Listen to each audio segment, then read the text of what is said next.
Students, इस पूरी दुनिया को बहुत सारे क्लाइमेटिक रीजन्स में डिवाइड किया गया है।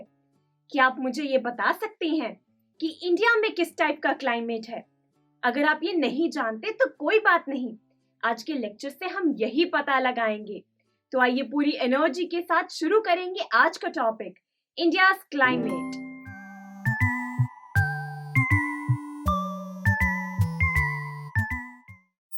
सबसे पहले तो दोस्तों ये जानते हैं कि आखिर वेदर और क्लाइमेट का मतलब क्या होता है। आखिर ये दोनों वर्ड्स एक दूसरे से कैसे अलग हैं? तो स्टूडेंट, सबसे पहले तो वेदर से हमें ये पता चलता है कि आखिर एक एरिया में एक पर्टिकुलर टाइम पर कैसा एटमॉस्फेयर है। ध्यान दीजिए, एक पर्टिकुलर टाइम पर। इसीलिए हम कहते हैं कि आज सुबह काफी क्लाउडी मौसम था, दोपहर को काफी गर्मी थी और रात में बहुत ठंड थी।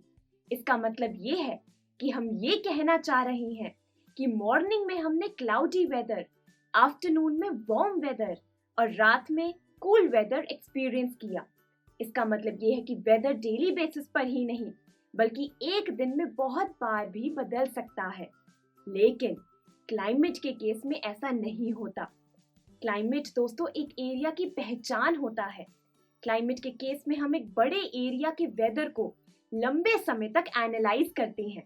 इसलिए हम जनरली कहते हैं कि हिल स्टेशंस का कूल क्लाइमेट होता है।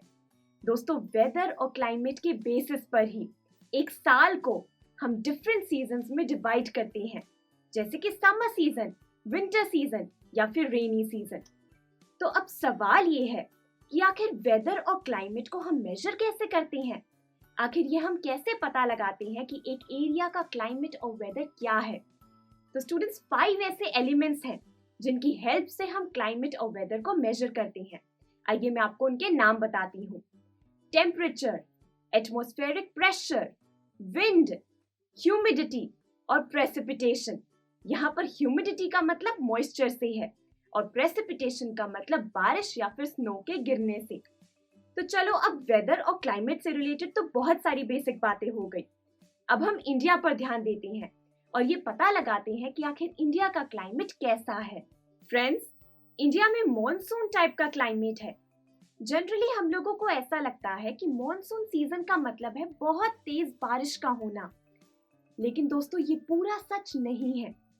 मॉनसून सीजन विंड्स की मूवमेंट के चेंज होने से आता है। इस सीजन में बहुत तेज बारिश भी हो सकती है और बहुत कम बारिश भी। इसका मतलब ये नहीं है कि अगर इंडिया में मॉनसून टाइप का क्लाइमेट है तो मतलब कि इंडिया में हमेशा बहुत तेज बारिश होती रहेगी। ऐसा नहीं है। इंडिया में बहुत तेज बारिश भी हो सकती है और बहुत कम बारिश भी।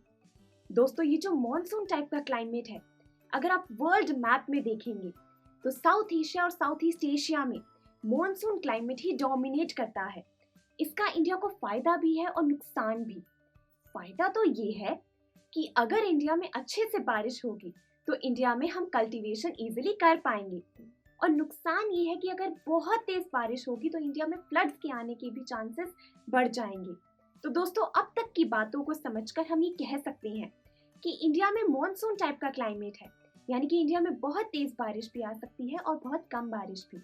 इंडिया की हर स्टेट में स्टूडेंट्स अलग अलग क्लाइमेटिक कंडीशंस हो सकती हैं, और इस बात को समझाने के लिए मैं सबसे पहले टेम्परेचर के बारे में बात करना चाहती हूँ। दोस्तों, समर्स में अगर आप राजस्थान जाएंगे ना तो वहां आपको बहुत ज्यादा गर्मी मिलेगी। इतनी ज्यादा गर्मी कि टेम्परेचर अराउंड 50 डिग्री सेल्सियस तक भी जा सकता है। जरा सोचिए कितनी गर्मी होगी। और उसी समय अगर आप जम्मू कश्मीर में पहलगाम जाए तो वहां आपको ऐसा कुछ नहीं मिलेगा। वहां पर टेम्परेचर 20 डिग्री सेल्सियस के आसपास होगा, यानी कि ज्यादा गर्मी नहीं होगी।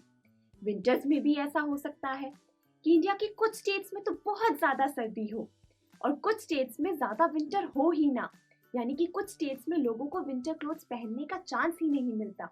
ऐसा हो सकता है। टेम्परेचर के अलावा अगर मैं प्रेसिपिटेशन की बात करूं तो दोस्तों, अगर आप हिमालयाज में जाएं तो हिमालयाज में प्रेसिपिटेशन स्नो की फॉर्म में होती है, और जब हिमालयाज में स्नो गिरती है तो इंडिया के बाकी रीजन्स में बारिश होती है। अब बारिश भी इंडिया की हर स्टेट में सेम लेवल पर नहीं होती।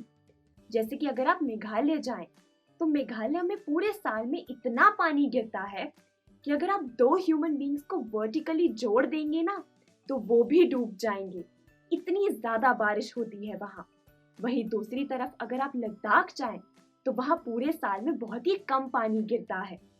इससे हमें ये पता चला कि इंडिया की हर स्टेट में डिफरेंट टाइप की क्लाइमेटिक कंडीशंस हो सकती हैं।